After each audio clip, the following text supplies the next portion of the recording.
Hello everyone, আসসালামু আলাইকুম। কেমন আছেন সবাই?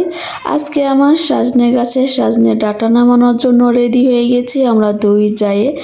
এই তো লগাটা নিয়ে আমার জায়ের হাতে ধরিয়ে দিয়েছি সজনের ডাঁটা নামাবে এজন্য। আর সজনের ডাঁটাগুলো হয়ে গেছে মানে একদম পুষ্ট, কিন্তু নামায়নি কেন জানেন? অনেকগুলা হয়েছে এজন্য নামাবো নামাবো করে নামানো হয়নি।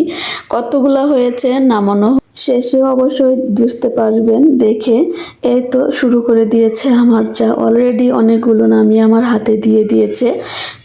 আর আমি গাছের উপরে এদিকে ওইদিকে খুঁজে খুঁজে দেখাই দিচ্ছি যে ওটা নামা ওটা নামা ওটা নামা করে দেখাচ্ছি। তার মানে বুঝতে পারছেন কতগুলা হয়েছে যে আমাকে তাকে একটা একটা করে খুঁজে খুঁজে দেখাতে হচ্ছে, কারণ আমার সজনে গাছ এবার মনে হয় আর থাকবে না। বুঝতে পারছি সজনে গাছের হায়ারটা কমে আসছে, জানি না। অবশেষে আমার যাওয়া খোঁজা শুরু করে দিয়েছে, কই ডাঁটা ভাবি কই ডাঁটা ভাবি করছে। আর এই তো নামাচ্ছে, মানে অনেকগুলো নামাইছে তো এজন্য আর খুঁজে পাচ্ছি না আমরা দুই জায়ে মিলে। অবশেষে আরেকটা মিলেছে, তো নামাতে গিয়ে এটা বাইরে পড়ে গেছে, এখন আমি বাইরে ওটা নিয়ে আসতে যাচ্ছি। এমনি তো ডাঁটা রকাল, তারপর আবার একটি ডাঁটাও ফেলা যাবে না, করে নিয়ে আসলাম। আর এই যে ডাঁটাগুলো অনেক পুষ্ট হয়ে গেছে জানেন। আমি এতটাই খুশি সজনে ডাঁটা দেখে গাছে, মানে এতগুলো যে সজনে ডাঁটা ধরেছে যে নামাবো নামাবো করে নামাইনি, আর মানে কোনো আগ্রহ নেই।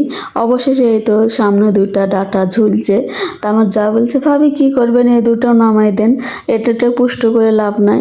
আমি বলছি থাক রে থাক, এই দুটা মানে আরো দেখানো হবে যে না আমার সজনে গাছে সজনে ডাঁটা ধরেছে। আমার যা ভাই আর কি করে বলছে, হ্যাঁ আপনার তো প্রচুর গাছে অনেক অনেক ফল ধরে, জিনিস ধরে।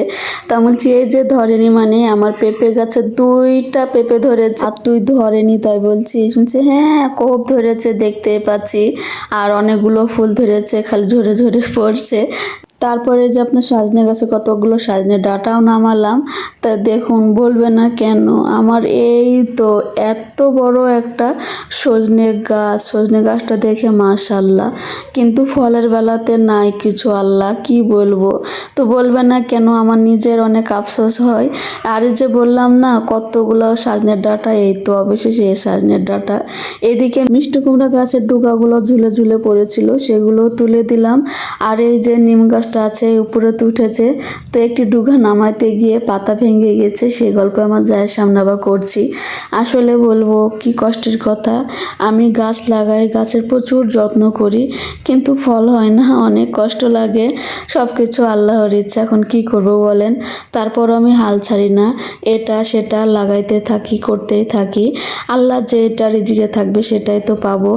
আর আমার যা বলছে এতই কপাল আপনার, দেখুন চারি সাইডে কত সজনে ডাঁটা ঝুলছে আর আপনার গাছে কোনো জিনিস হয় না, কি আর করব বলেন।